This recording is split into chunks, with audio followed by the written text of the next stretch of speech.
नमस्कार, मैं विपिन आपका स्वागत करता हूं अपने YouTube चैनल विपिन मैथ्स में। आइए बच्चों पढ़ते हैं। बच्चों कल पढ़ाया हमने रियल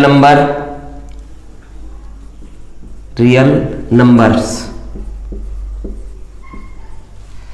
बच्चों रियल नंबर दो टाइप के बताए थे।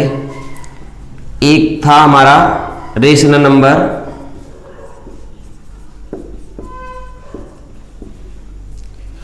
और दूसरा था हमारा इरेशनल नंबर। ठीक है, इरेशनल नंबर्स। वो जो रेशनल ये हमने बताए थे टर्मिनेटिंग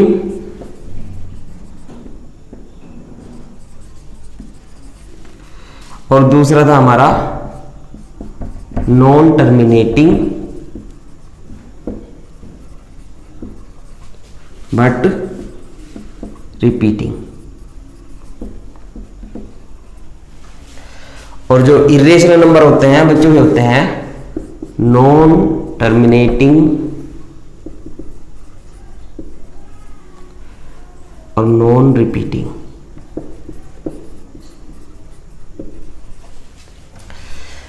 तो बच्चों आपको मैं बताता हूं कि टर्मिनेटिंग और नॉन टर्मिनेटिंग बट रिपीटिंग ये क्या चीज है। देखिए, मान लीजिए, देखिए 1/2।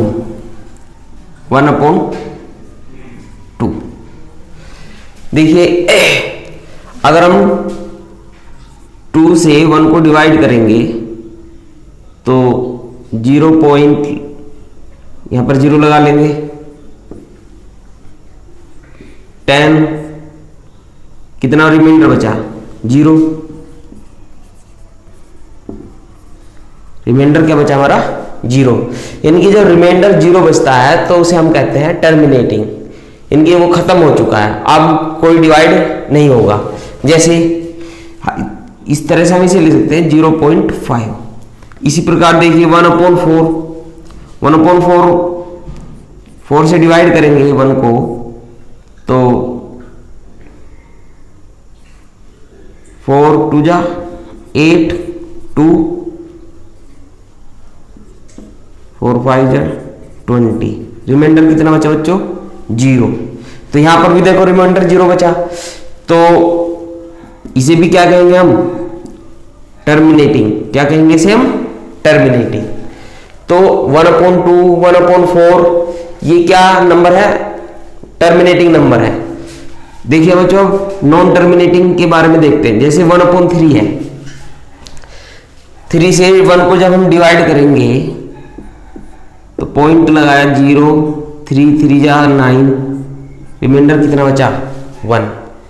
देखो 1 को डिवाइड करना शुरू किया था, फिर रिमाइंडर भी 1 बचा, फिर डिवाइड करेंगे फिर रिमाइंडर 1।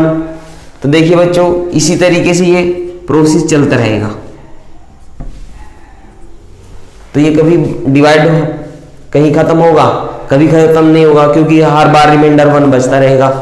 तो 1/3 क्या हो गया नॉन टर्मिनेटिंग बट रिपीटिंग। देखो जैसे जैसे रिमाइंडर रिपीट होना शुरू होगा उधर क्वोशिएंट में भी रिपीटेशन शुरू होगा। ठीक है, देखिए बच्चों जैसे और एग्जाम्पल ले लेते हैं हम 1/7।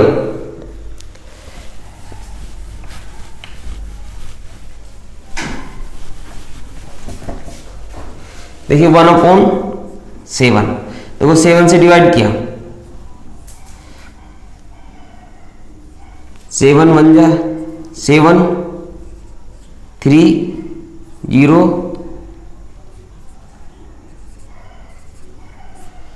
फिर रिमाइंडर बचा 2 फिर 0।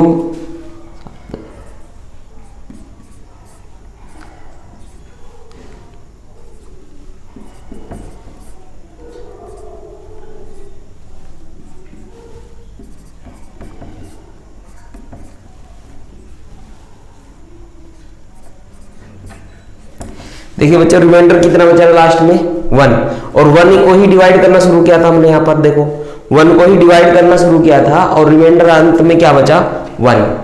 तो क्या फिर वापिस यही प्रोसेस शुरू हो जाएगा। जब ये वापिस ये प्रोसेस शुरू हो जाएगा तो यहां पर भी क्वोशेंट में ये रिपीटिशन शुरू हो जाएगा। तो हम इसे ऐसे लिख सकते हैं 1/7 इज इक्वल टू 0.142857 14285 इस तरह से। देख लो आप बच्चे, देख लो ये जो डिजिट है, ये नंबर ये रिपीट होना शुरू हो रही है, ये सारी डिजिट। तो हम इस तरह से लिख सकते हैं इसे 1/7 को लिख सकते हैं हम 0.142857 इस पे बार। ठीक है, इसी प्रकार जैसे 1/3 को 0.3333, तो इसे हम क्या लिख सकते हैं 1/3 इज इक्वल टू 0.3 पे बार। यानी कि जितनी डिजिट रिपीट होती है उन पे ही बार लगा देते हैं। तो ये एक ऐसी नंबर है हमारी नॉन टर्मिनेटिंग बट रिपीटिंग। ठीक है बच्चों, अब आप देखेंगे बिना डिवाइड किए आप कैसे पता करोगे कि कोई नंबर टर्मिनेटिंग है या नॉन टर्मिनेटिंग है। देखिए बच्चों, आपने देखा होगा जितने भी टर्मिनेटिंग नंबर हैं उनका डिनोमिनेटर देखना आप। जितने भी टर्मिनेटिंग नंबर हैं जैसे 1/2, 1/4, 1/5 और भी देख लेना 1/8, इनके जितने भी टर्मिनेटिंग नंबर हैं, टर्मिनेटिंग का मतलब है खत्म हो जाते हैं। जैसे 0.5 तो ये टर्मिनेटिंग है। तो ये देखो कैसे P/Q की फॉर्म कैसे लिखेंगे इसे 5/10। ठीक है, जैसे मान लो ये है 0.25 तो इसे क्या लिखेंगे अपॉन 100। या जैसे ये मान लो 0.2 इसे क्या लिखेंगे 2/10। तो इनमें एक बात कॉमन है कि जितने भी टर्मिनेटिंग नंबर होंगे उनका डिनोमिनेटर जो होगा वो 10 का मल्टीपल होगा। 10 होगा, 100 होगा या 1000 होगा, यानी कि 10 का मल्टीपल होगा। डिनोमिनेटर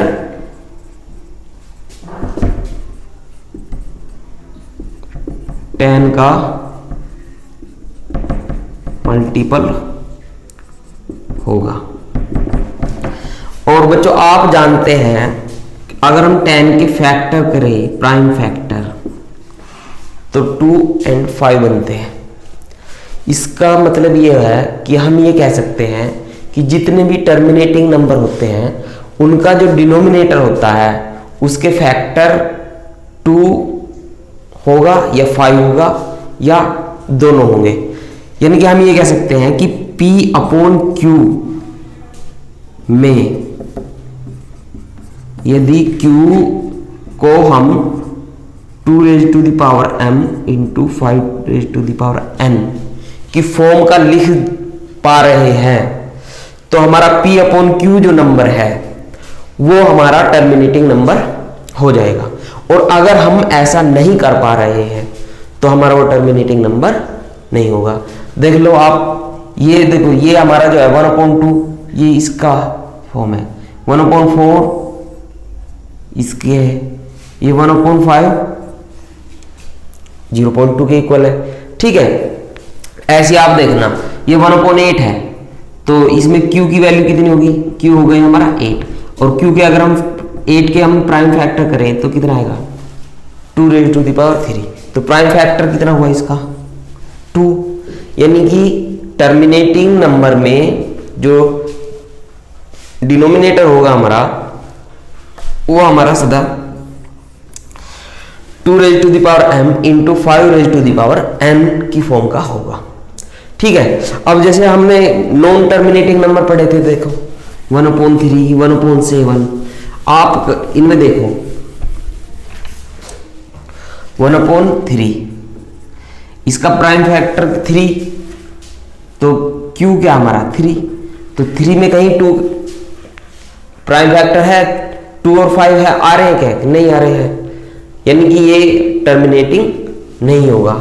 जैसे 1/7, तो यहाँ पर Q कितना हो गया? 7, तो ये टर्मिनेटिंग नंबर नहीं होगा। तो हम बिना डिवाइड किए हम बता सकते हैं कि टर्मिनेटिंग होगा या नहीं होगा। जैसे 1/6, देखिए Q क्या है? 2 × 3, चलो 2 तो सही है, लेकिन ये जो 3 आ रहा है ना फैक्टर में, ये प्रॉब्लम कर रहा है। 3 की वजह से 1/6 हमारा नॉन टर्मिनेटिंग बन रहा है। अगर 3 ना होता तो हमारे टर्मिनेटिंग बनता। ठीक है, और भी कोई एग्जाम्पल ले लेना। जैसे मान लो 15 है, तो यहां पर अगर हम देखें Q की वैल्यू कितनी होगी? 5 × 3, तो 5 तो सही है, लेकिन इस 3 की वजह से प्रॉब्लम है। 3 × 5 तो हमारा सही है, 5 तो होना चाहिए था, लेकिन इस 3 की वजह से हमारा प्रॉब्लम आ रही है। ठीक है, तो ये भी हमारा नंबर कैसा हो गया? नॉन टर्मिनेटिंग बट रिपीटिंग हो गया। ठीक है, और इसके बाद जो नंबर होते हैं बच्चों, जो बचे फिर वे क्या बचे? Non terminating, non repeating. कौन से नंबर बचे बच्चों? Non terminating, non repeating. तो वे नंबर क्या होते हैं? हमारा irrational number, non terminating, non repeating. तो ये हमारे नंबर हो जाते हैं इरेशनल, इरेशनल नंबर्स। ठीक है बच्चों, चलो जैसे एग्जाम्पल देखते हैं। 0.101 0 0 0 1 0 0 0 1 0 0 0 0 डॉट डॉट। देखो बच्चों, अगर ये नंबर देखो 1 0 1 0, अगर ये रिपीट होना होता तो ऐसा होता 1 0 1 0 1 0। यहाँ इस 0 के स्थान पे क्या आना चाहिए था? 1 आना चाहिए था, फिर यहाँ 1 की जगह फिर 0 आना चाहिए था। इस तरह से होता 1 0 1 0 1 0, लेकिन ये क्या हो रहा है? देखो 1 0 फिर 1 0 0 फिर 1 0 0, यानी कि ना तो ये टर्मिनेट हो रहा है क्योंकि डॉट डॉट लग रहा है, तो टर्मिनेट भी नहीं हो रहा है और रिपीट भी नहीं हो रहा है। तो ये नंबर क्या है? हमारा non terminating, non repeating number. ठीक है, अब जैसे ये √2, ये भी नॉन टर्मिनेटिंग है क्योंकि इसका जो एक्सपेंशन आएगा वो भी नॉन टर्मिनेटिंग, नॉन रिपीटिंग आता है। ठीक है, और ऐसे ही हमारा पाई होता है। ठीक है, पाई भी हमारा क्या होता है? इरेशनल नंबर होता है। बच्चों आपने देखा होगा पाई की वैल्यू 22/7 ले लेते हैं, पाई इक्वल टू 22/7 ले लेते हैं क्वेश्चन में करते समय, लेकिन हकीकत में ऐसा नहीं होता है। 22/7 क्या है? रेशनल नंबर है, जबकि पाई हमारा क्या है? इरेशनल नंबर है।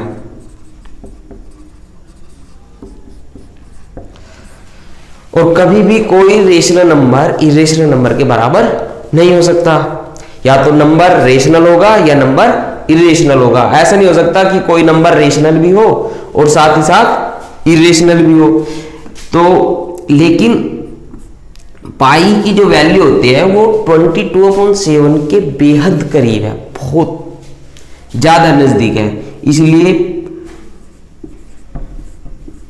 पाई की वैल्यू इसलिए 22/7 ले लिया जाता है। ठीक है बच्चों, चलो और अब हम पढ़ेंगे बच्चों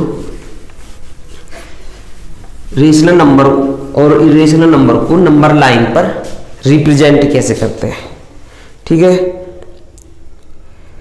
जैसे आप देख रहे होंगे, देखो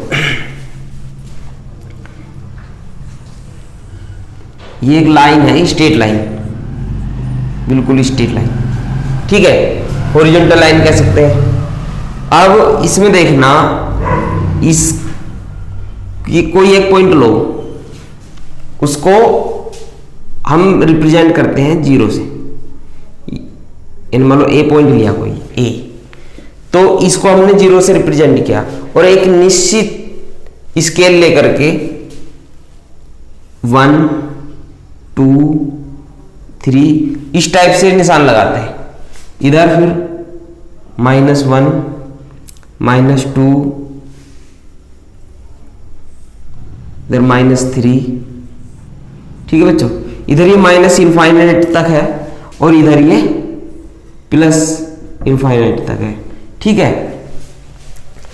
तो इसे हम कहते हैं नंबर लाइन या रियल नंबर लाइन, ठीक है।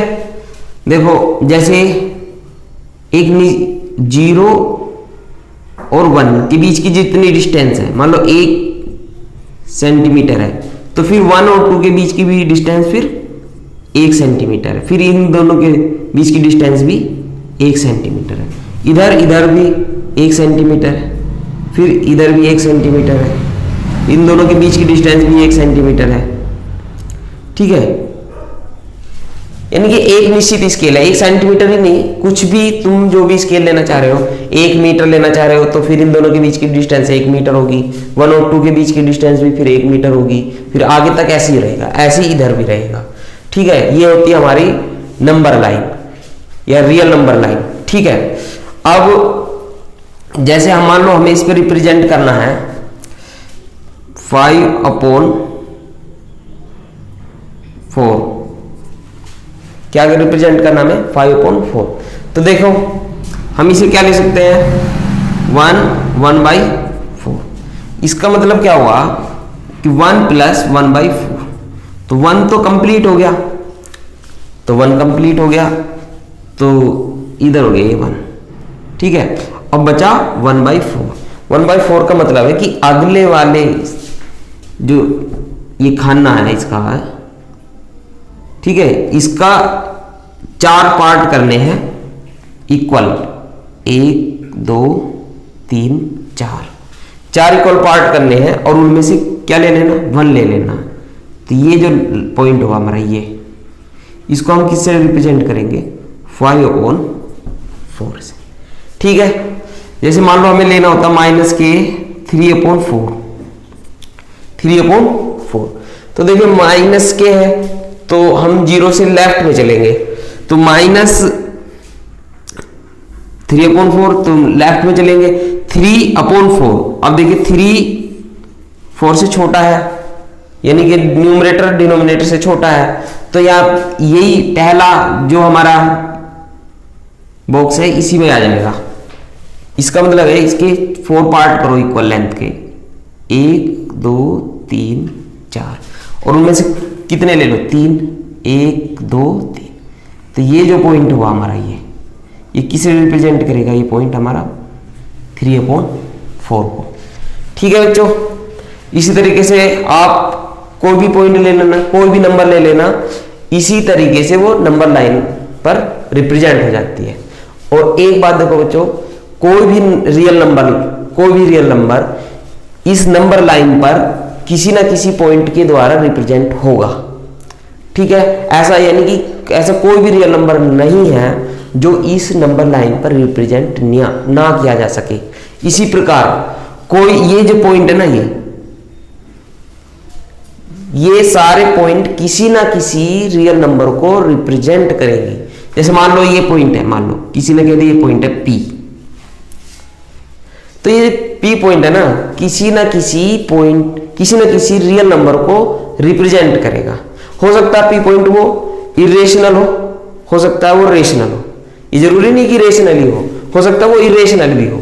इसी तरीके से मान लो कोई पॉइंट ले लो, कोई कहेंगे Q, तो ये Q पॉइंट भी किसी ना किसी रियल नंबर को रिप्रेजेंट करेगा।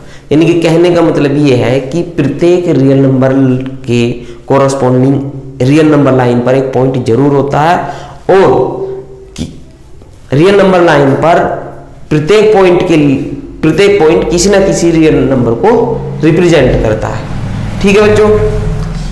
इसी प्रकार से हम देखेंगे इरेशनल नंबर को किस तरह से रिप्रेजेंट करते हैं, ठीक है। जैसे क्वेश्चन ये है कि locate root 2 on the number line. Question है locate root 2 on real number line. ठीक है, देखो यहां पर ले लो, मान लो ये पॉइंट ले लिया हमने ए। रियल नंबर रूट 2 को रिप्रेजेंट करना है, यहां पर कोई एक इसके ले लो, मान लो ये पॉइंट ले लिया हमने बी, इसकी लेंथ ले ली हमने 1 यूनिट। क्या ले ली? 1 यूनिट। ठीक है, इस लाइन पर बी पॉइंट पर एक 1 यूनिट की एक लाइन ड्रॉ करो, परपेंडिकुलर लाइन हो। सी पॉइंट ले लिया, ये भी कितनी है? 1 यूनिट। ठीक है, अब ए को सी से मिलाओ।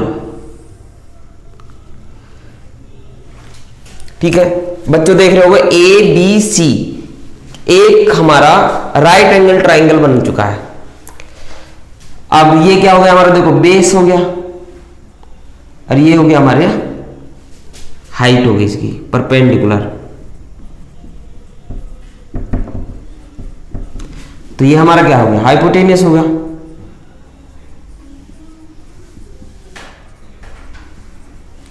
ठीक है, अब देखो पाइथागोरस थ्योरम पढ़ी होगी बच्चों आपने।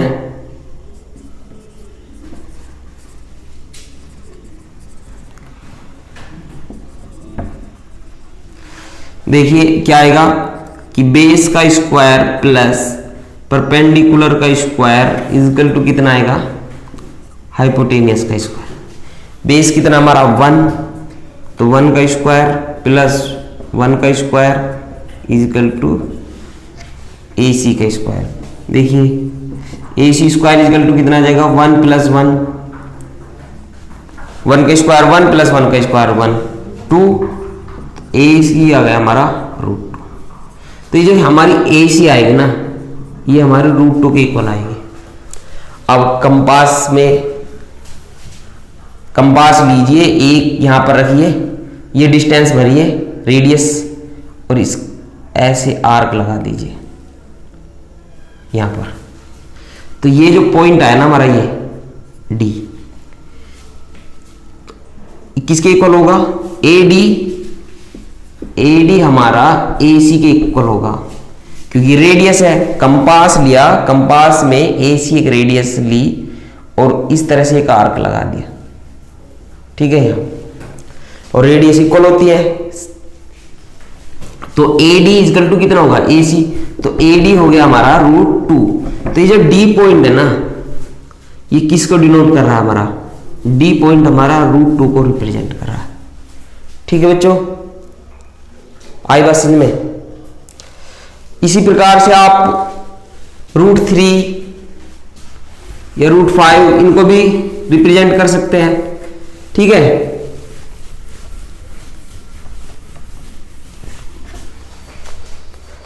जैसे क्वेश्चन है हमारा रूट 3 को लोकेट करना है नंबर लाइन पर। आप कर लोगे? करके देखना है आपको। ठीक है, एक क्वेश्चन है कि so that root 5 can be represented, so that how root 5 can be represented on the number line. तो देखिए बच्चों, रूट 5 को कैसे रिप्रेजेंट करेंगे? सेम प्रोसेस करेंगे। ठीक है,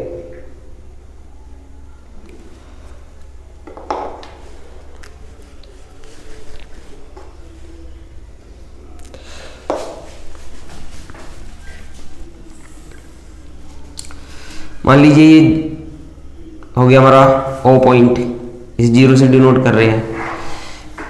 1 2 3 4। आपने देखा होगा रूट 5 को हम ऐसे नहीं लिख सकते क्या? 4 + 1। ठीक है, और कर लो इसे, यहां पर ले लिया हमने एक पॉइंट ए, 2 के स्थान पर ये ले लिया ए, इस पर 1 यूनिट बी पॉइंट ले लिया, ये 1 यूनिट होगी। यहां से यहां तक की कितनी यूनिट होगी 2, और ये कितनी यूनिट हो गई हमारी 1। अब इसको मिला दीजिए, तो पाइथागोरस थ्योरम से ओ बी का स्क्वायर इक्वल टू कितना आएगा, O A square plus A B square. O A कितना हमारा 2 प्लस 1 4 प्लस 1 5, तो O B square equal to 5, O B equal to कितना होगा √5, ये √5 हो जाएगा हमारा। सेम कंपास में ओ बी रेडियस भरिए और यहां पर साइन लगा दीजिए, ये मान लो सी पॉइंट आया, तो ये जो सी पॉइंट होगा, ये सी पॉइंट हमारा √5 को रिप्रेजेंट करेगा। ठीक है बच्चों, चलो ये था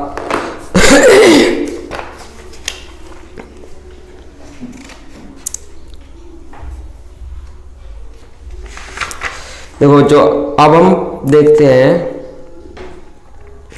कि कोई रियल नंबर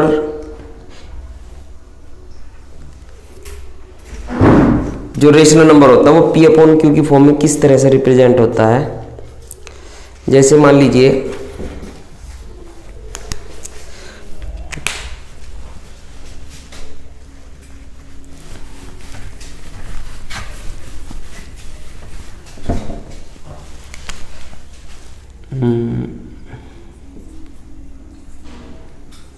मान लो ये लिखा है, ठीक है, ये डेसिमल में लिखा है, इसको हमें लिखना है पी अपॉन क्यू की फॉर्म में लिखना है।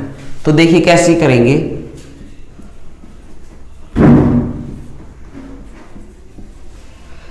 ये डेसिमल है, इसको हटाइए और 1 लगा दीजिए, और डेसिमल के राइट में जितने भी डिजिट होंगी उतनी 0 लगा दीजिए। अगर ये सिंपलेस्ट फॉर्म में बन सकता है तो इसे बना लीजिए, तो ये पी अपॉन क्यू की फॉर्म में हो जाएगा। जैसे मान लो 0.25, इसको किस तरह से करेंगे 25 अपॉन डेसिमल हटाया 1 लगाया, डेसिमल के बाद कितने 0 थे, डिजिट थी 2 डिजिट, तो 2 0 लगा दीजिए। आप सिंपलेस्ट फॉर्म में बदल सकते हैं तो बदल दीजिए, तो 1/4 क्या हो गया, इसका रिप्रेजेंटेशन हो गया। एक बात और है बच्चों कि जो रिप्रेजेंटेशन होता है किसी रियल नंबर लाइन का वो यूनिक नहीं होता है पी अपॉन क्यू की फॉर्म में। जैसे मान लो 1/2 है, तो 1/2 से इनफाइनाइट रेशनल नंबर रिप्रेजेंट होंगी। जैसे 4/8, ये भी 4/8 को जब हम रियल नंबर लाइन पे दिखाएंगे तो इस तरह से दिखाएंगे, 1/2 के इक्वल दिखाएंगे। या मान लो 3/6 है या 9/18 है, ये सब क्या है, ये सब एक इक्वल टू किसके लिए जाएंगे, 1/2 के इक्वल लिए जाएंगे।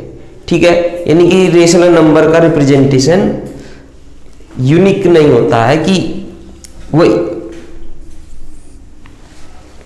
1/2 को 4/8 भी ले सकते हैं, 3/6 भी ले सकते हैं, इसी तरीके से। ठीक है बच्चों, अब देखिए मान लो ये तो नंबर थे हमारे टर्मिनेटिंग वाले। अगर नॉन टर्मिनेटिंग नंबर होते हैं तो उन्हें किस तरह से रिप्रेजेंट करते हैं पी अपॉन क्यू के फॉर्म में। जैसे एक क्वेश्चन है 0.333, इसको हमें पी अपॉन क्यू की फॉर्म में लिखना है। ठीक है, तो देखिए सॉल्यूशन क्या है। सबसे पहले लेट x इक्वल टू 0.3333 इसे इक्वेशन फर्स्ट कहिए। ठीक है, देखो कितनी डिजिट रिपीट होती जा रही है बच्चों, एक ब्लॉक है ना जो रिपीट हो रहा है। ठीक है, तो यानी कि हम इसे ऐसे लिख सकते हैं ना 0.3 पे बार, तो एक डिजिट है जो रिपीट हो रही है। देखो बच्चों, अगर एक डिजिट रिपीट होगी तो 10 से मल्टीप्लाई करेंगे, अगर 2 डिजिट रिपीट होंगी तो 100 से मल्टीप्लाई करेंगे, और अगर 3 डिजिट रिपीट होंगी तो 1000 से मल्टीप्लाई करेंगे। इसी तरीके से हम करते रहते हैं। देखिए 10 से मल्टीप्लाई कीजिए, कितना आएगा? 10x is equal to 3.3333। इसे इक्वेशन सेकंड, फर्स्ट इक्वेशन को सेकंड इक्वेशन में से सब्ट्रैक्ट कीजिए। Subtracting equation first from equation second, क्या आएगा? देखो 10x माइनस एक्स, ये 3.333 डॉट डॉट माइनस 0.333। जब इसमें से माइनस होगी बच्चों तो ये तो सब कैंसिल हो जाएगा, 3 माइनस 0 3 बचेगा, इधर हो जाएगा 9x। तो x इक्वल टू कितना हो गया? 3/9 या 1/3। तो इसका मतलब यह हुआ 0.3 बार को हम किस तरह से लिख सकते हैं? 1/3। ठीक है बच्चों, इसी तरीके से देखिए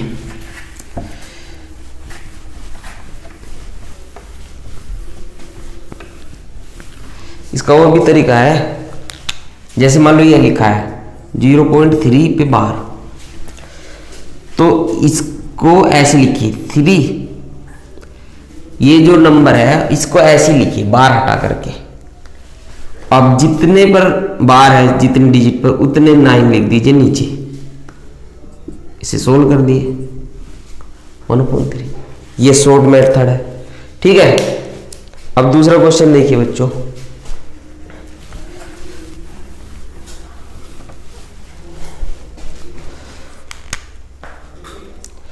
क्वेश्चन ये है कि so that 1.22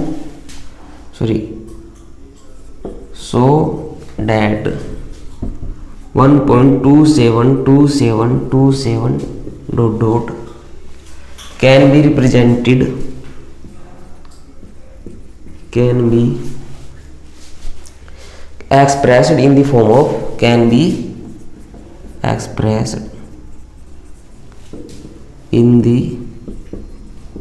form of P/Q। ठीक है, where P and Q are integer and Q not equal to 0। देखिए let x is equal to 1.272727। बच्चों हम ऐसे मान सकते हैं ना इसे 1.27 पे बार। ठीक है, देखो 2 डिजिट है जिन पे बार लगा हुआ है, यानी कि 2 डिजिट रिपीट हो रही है ये, तो इसे इक्वेशन फर्स्ट कह दो। 2 डिजिट रिपीट हो रही है तो 100 से मल्टीप्लाई कर दो, तो 100x इज इक्वल टू 127.272727। इस तरह से सेकंड इक्वेशन हो गई। Subtract equation first from equation second, देखिए सेकंड इक्वेशन में फर्स्ट सब्ट्रैक्ट कर दीजिए, कितना हो जाएगा? 100x माइनस एक्स, कितना हो जाएगा ये? 127 माइनस 1। देखिए ये तो सब कैंसिल हो जाएगा इनसे, इस 127 में से ये 1 माइनस हो जाएगा। ठीक है, तो कितना हो जाएगा? 99x इजिकल टू 126, या x इजिकल टू 126/99। ठीक है, इसे सोल्व कर सकते हैं, जैसे 3 से डिवाइड हो जाएगा। ठीक है, और हो जाएगा ये हो जाएगा ये, तो x हमारा कितना हो गया बच्चों? 14/11। ठीक है, इसी तरीके से हम देखो इसे अगर शॉर्ट फॉर्म में करें तो 1.27 बार को लिख सकते हैं हम 1 प्लस 0.27 बार। 1 तो कंप्लीट हो गया। इसको देखो 27 ऐसे ही रखा 2 डिजिट है ना जिस पे रिपीट हो रहा है, उतने ही 9 लगा दिए नीचे। 1 प्लस कितना हो गया 3/11 या 14/11। ठीक है बच्चों, कोई प्रॉब्लम? चलो आपको इसी तरीके से करना है ये।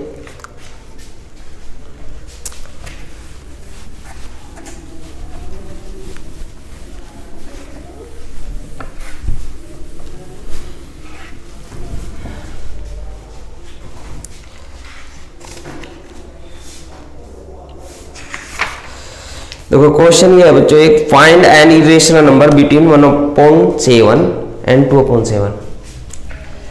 Find an irrational number between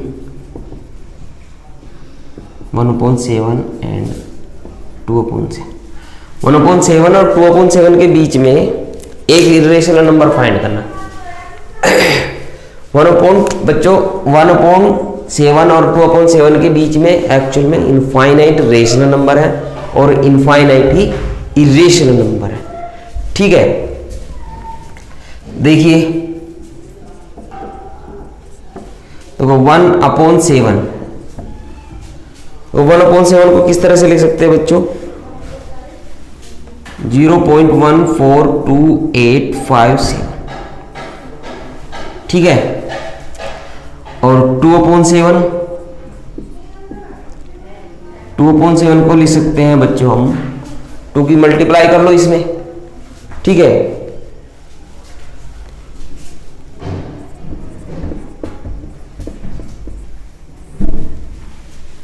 ये अब देखो बच्चों, यानी कि हमें अब इनसे बड़ा जो भी रेशनल नंबर लेना है वो 1/7 से बड़ा होगा। ठीक है, और 2/7 से छोटा होगा। तो कोई ले लो, कोई रेशनल नंबर मान लो, ले लो x = 1, 0.15,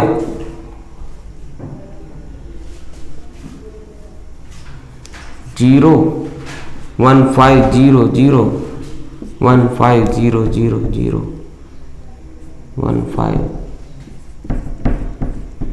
नो। ठीक है बच्चों, ये जो रेशनल नंबर है ये 1/7 से बड़ा होगा और 2/7 से छोटा होगा। कैसे? देखो यहां पर 1 है तो यहां पर 1 है। ठीक है, यहां पर 4 है तो यहां पर 5 है, तो ये बड़ा हो गया ना, और यहां पर इससे तो छोटा आ रहा है, देखो। ठीक है बच्चों, और क्वेश्चन देखें।